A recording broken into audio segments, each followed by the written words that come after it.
حضرت مقداد بن اسود رضی اللہ تعالیٰ عنہ آپ فرماتے ہیں کہ نبی کریم صلی اللہ تعالیٰ علیہ وآلہ وسلم نے اپنے صحابہ سے ارشاد فرمایا، میرے صحابہ زنا کے بارے میں تم کیا کہتے ہو؟ صحابہ کرام رضوان اللہ تعالیٰ علیہم اجمعین نبی کریم صلی اللہ تعالیٰ علیہ وآلہ وسلم کی بارگاہ میں عرض کرتے ہیں، یا رسول اللہ صلی اللہ علیہ وسلم، زنا تو حرام ہے، زنا حرام ہے، اللہ رب العالمین نے اسے حرام کیا اور وہ قیامت تک حرام رہے گا۔ نبی پاک صلی اللہ علیہ وسلم نے فرمایا، جو شخص اپنے پڑوسی کی عورت کے ساتھ زنا کرتا ہے تو وہ 10 عورتوں کے ساتھ زنا کرنے سے بھی زیادہ برا ہے۔ یعنی اپنے پڑوسی کی عورت کے ساتھ اگر زنا کرے تو 10 عورتوں سے زنا کرنے سے بھی یہ زیادہ برا ہے۔ ایک نوجوان اب زنا سے بچا کیسے جائے؟ ایک نوجوان، یہ بہت پرانا واقعہ ہے، اساتذہ کرام بھی اسے بیان کرتے ہیں، کتابوں کے اندر بھی موجود ہے۔ ایک نوجوان وہ مسجد میں، مدرسہ میں اپنی دینی تعلیم حاصل کر رہا تھا، اور دینی تعلیم حاصل کرتے کرتے اس نے دیکھا کہ اس کے پاس ایک نوجوان انتہائی خوبصورت لڑکی آئی۔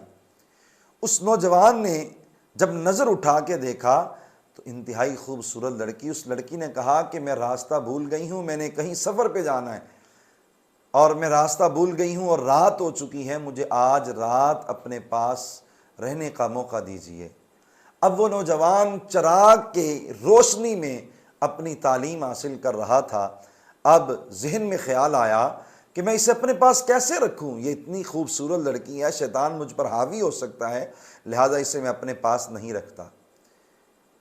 تو پھر ذہن میں خیال آیا، اگر میں اسے اپنے پاس نہیں رکھوں گا تو کوئی اور اس کی عزت پر حملہ نہ کر دے۔ اسے نوجوان نے کہا کہ چلو جاؤ، فوراً اس کمرے میں چلی جاؤ اور وہاں جا کر تم آرام کرنا شروع کر دو۔ اب یہ زمانہ وہ زمانہ تھا جب اونٹوں پر سفر کیا جاتا تھا، جب گھوڑوں پر سفر کیا جاتا تھا۔ یہ وہ زمانہ ہے جس زمانے میں لائٹ نہیں تھی، جس زمانے میں گاڑیاں نہیں تھیں۔ اب وہ واقعی لڑکی بھولی ہوئی تھی راستہ، اس نوجوان نے اسے رات گزارنے کے لیے ایک وقت دے دیا۔ اب اس لڑکی کو بھی خطرہ تھا کہ میں نوجوان ہوں، یہ لڑکا بھی نوجوان ہے، کہیں عزت درازی نہ کرے، میرے اوپر ہاتھ، میری عزت نہ لوٹے۔ تو وہ عورت، وہ لڑکی، وہ نوجوان لڑکی وہ دیکھتی رہی کہ یہ نوجوان کیا کرتا ہے۔ کیا ہوا کہ وہ لڑکا پڑھ رہا ہے، نوجوان پڑھ رہا ہے، اور ساتھ ہی ساتھ میں اپنی انگلی چراغ پر کرتا ہے۔ جب چراغ پر کرتا ہے تو اسے جب آگ لگتی ہے تو چیخ نکلنے لگتی ہے، تو اس کو پیچھے کر لیتا ہے۔ پھر تھوڑی دیر کے بعد خیال آتا ہے، پھر دوسری انگلی کو کرتا ہے، حتیٰ کہ ساری رات اپنی 10 انگلیوں کو ایک ایک کر کے چراغ پر وہ لے کے جاتا ہے۔ اور پھر جب وہ چراغ پر لے کر جاتا ہے اپنی ایک ایک انگلی کو، تو اسی طرح ساری رات گزر جاتی ہے۔ جب رات گزرتی ہے، صبح فجر کی نماز کا وقت ہوتا ہے، نماز پڑھتا ہے اور کہتا ہے فوراً یہاں سے نکل جائے لڑکی، اور وہ کہتی ہے اللہ کی قسم میں تب تک نہیں جاؤں گی، مجھے بتا کہ تو رات کیا کرتا رہا۔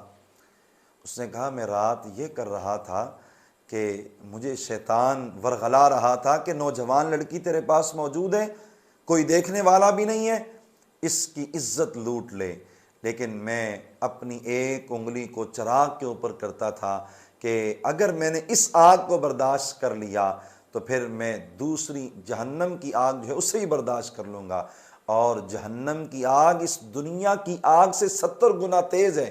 جب نبی کریم صلی اللہ تعالیٰ علیہ وآلہ وسلم نے صحابہ کو یہ بات بتائی نا کہ جہنم کی آگ دنیا کی آگ سے 70 گنا تیز ہے، صحابہ کہتے ہیں یا رسول اللہ اس سے تیز کرنے کی کیا ضرورت تھی؟ یہی آگ برداشت نہیں ہوتی تو جہنم کی آگ کیسے برداشت ہوئی؟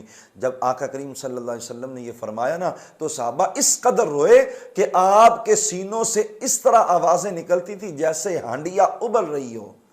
تو وہ نوجوان اپنی رات کہتا ہے کہ مجھے جب شیطان ورغلاتا تو میں اپنی انگلی کو آگ پر کر لیتا۔